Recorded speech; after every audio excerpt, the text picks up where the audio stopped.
Assalamualaikum warahmatullahi wabarakatuh. Berjumpa lagi dengan Pak Trisno. Hari ini kita akan belajar materi kelas 6, tema 2, subtema 2, pembelajaran 2, persatuan dalam perbedaan. Kita masih fokus pada subtema 2, yaitu rukun dalam perbedaan. Bagaimana materinya? Mari kita bahas bersama-sama.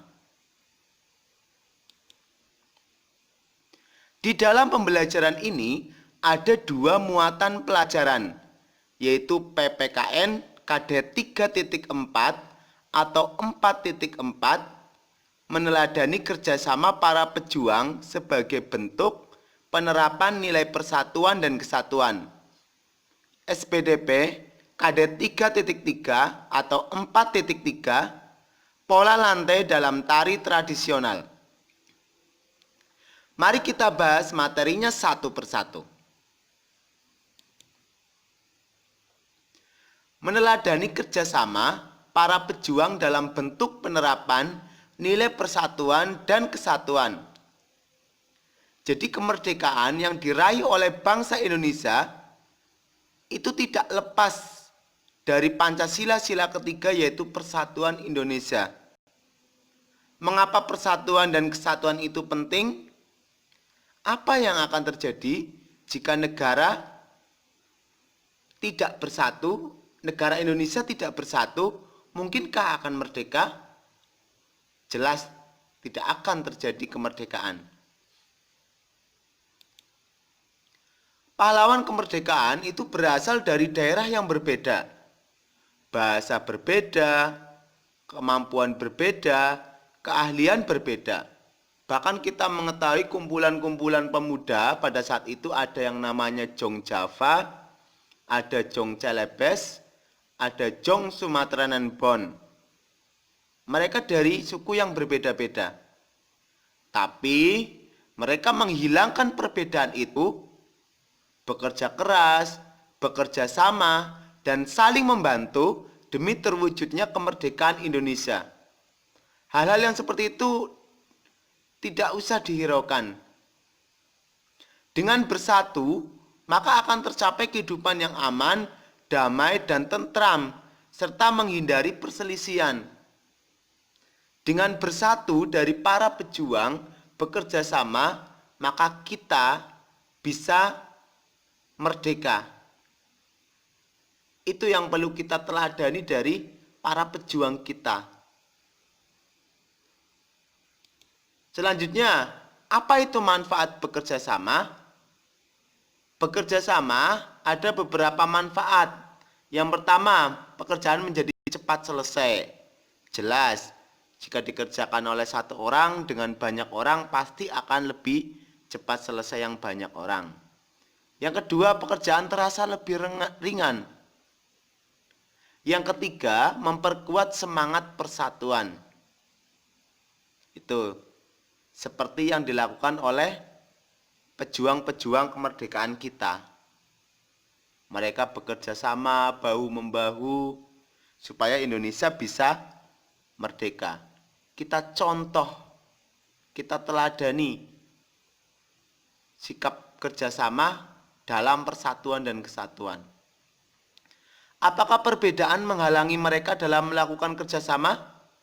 Tidak, jelas tidak. Perbedaan tidak menghalangi persatuan. Dengan bersatu kita dapat melakukan banyak hal. Ini adalah kata-kata yang sangat. Makanya ada kata penyemangat, yaitu bersatu kita teguh, bercerai kita runtuh. Selanjutnya, pola lantai tarian daerah. Kita sudah mempelajari pola lantai di pembelajaran sebelumnya. Pola lantai itu adalah pola dena yang harus dikuasai oleh seorang penari dan berfungsi untuk membuat posisi biar lebih menarik, lebih indah, lebih bergairah gerakan tarinya. Ada pola lantai vertikal, ada pola lantai diagonal, ada pola lantai garis melengkung. Sebetulnya ada lagi yaitu pola lantai horizontal. Di sini pada tarian daerah kita beri contoh pada tari piring. Jadi satu tarian itu ada beberapa macam pola lantai.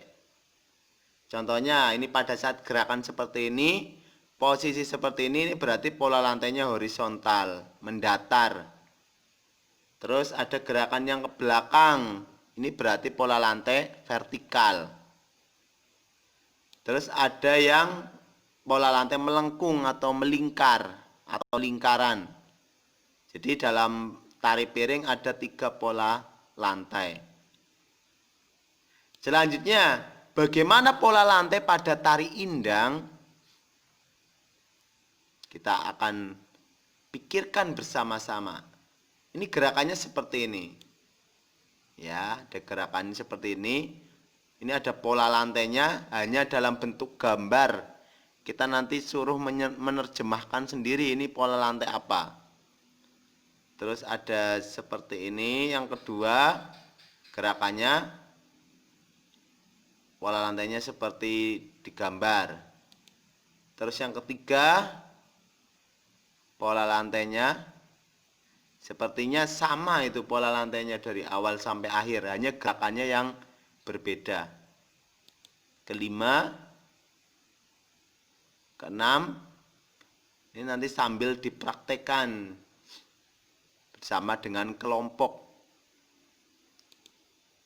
Yang ketujuh, kedelapan, kita lihat pola lantainya ada gambarnya di sebelah kanan. 9, 10. Ya, ternyata pola lantainya sama. Kira-kira pola lantai apa itu? Silakan jawabannya disampaikan di kolom komentar. Tari indang biasanya ditampilkan secara berkelompok sehingga diperlukan panggung yang luas.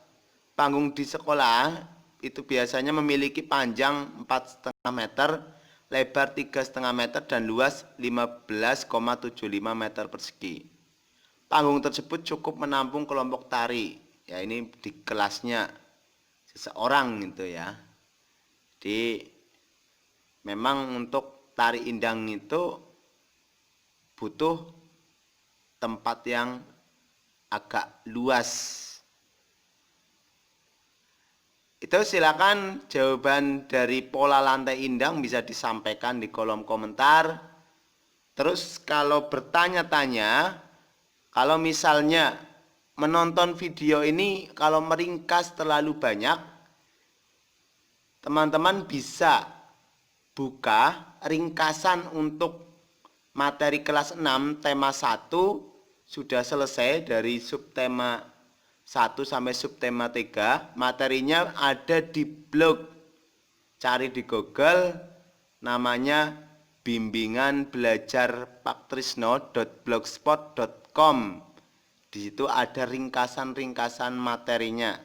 Jadi tidak perlu capek-capek nulis, bisa dibaca, sudah ringkas, jelas, bisa di-download. Baik, itu saja untuk pembelajaran kita pada hari ini. Nantikan video pembelajaran berikutnya hanya di Sutrisno Channel. Jangan lupa subscribe, like, dan share ke teman-teman untuk bisa berbagi manfaat kepada orang lain. Terima kasih, sampai berjumpa lagi. Wassalamualaikum warahmatullahi wabarakatuh.